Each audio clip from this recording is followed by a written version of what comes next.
नमस्कार, मी Nikita the secret करी या YouTube चॅनलमध्ये तुम्हा सर्वांचे खूप मनापासून स्वागत करते। तर आज आपण पनीर व्हेज सँडविच कसे बनवायचे ते बघणार आहोत। चला तर मग सुरुवात करूया। तर सर्वात अगोदर आपल्याला एका बाउलमध्ये अर्धी वाटी उकडलेले स्वीट कॉर्न टाकून घ्यायचे आहेत। यानंतर आपल्याला यामध्ये एक बारीक चिरलेली शिमला मिरची टाकून घ्यायची आहे। त्याचबरोबर एक बारीक चिरलेला कांदा यामध्ये टाकून घेऊया। आणि आता आपल्याला यामध्ये एक वाटी किसून घेतलेले पनीर टाकून घ्यायचे आहे। आता यामध्ये अर्धा चमचा शेजवान चटणी टाकून घेऊया। त्याचबरोबर एक चमचा टोमॅटो सॉस यामध्ये टाकून घ्यायचा आहे। आणि आता यामध्ये अर्धा चमचा चिली फ्लेक्स टाकून घ्यायचे आहे। तुम्ही याऐवजी हिरवी मिरची सुद्धा टाकू शकता। त्याचबरोबर चवीनुसार मीठ यामध्ये टाकून घेऊया।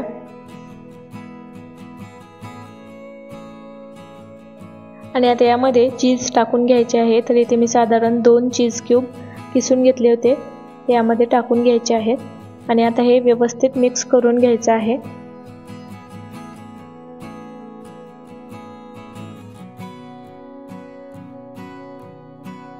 तर अशा प्रकारे इथे आपले सँडविचसाठी लागणारे पनीरचे मिश्रण तयार झालेले आहे। यानंतर आता इथे मी 2 ब्रेड घेतलेले आहेत, त्याला बटर लावून घेऊया।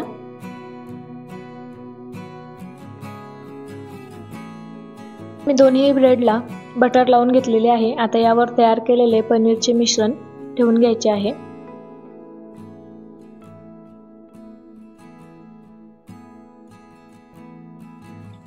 तर अशा प्रकारे इथे मी दोन्ही ब्रेडवर पनीरचे मिश्रण ठेवून घेतलेले आहे। आता आपल्याला यावर किसून घेतलेले चीज टाकून घ्यायचे आहे।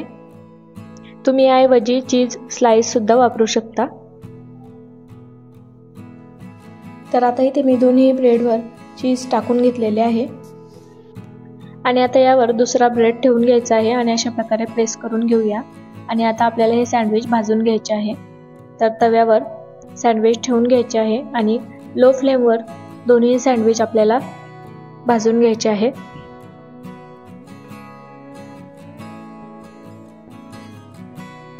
आता याला बटर लावून घ्यायचं आहे। हे सँडविच आपल्याला छान सोनेरी रंग येईपर्यंत लो फ्लेमवर भाजून घ्यायचे आहे। तर आता इथे तुम्ही बघू शकता सँडविचला छान सोनेरी रंग आलेला आहे। आता आपण हे काढून घेऊया।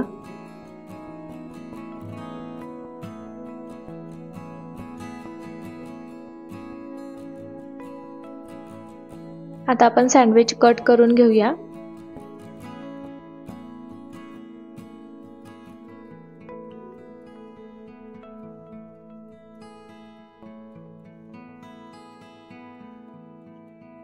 तर अशा प्रकारे इथे आपले पनीर व्हेज सँडविच तयार झालेले आहे।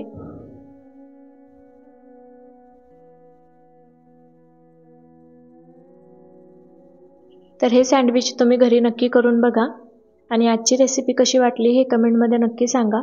जर रेसिपी आवडली असेल तर लाईक करा, शेअर करा आणि अशा छान छान रेसिपीजसाठी द सिक्रेट करी या यूट्यूब चॅनलला सबस्क्राईब करायला विसरू नका।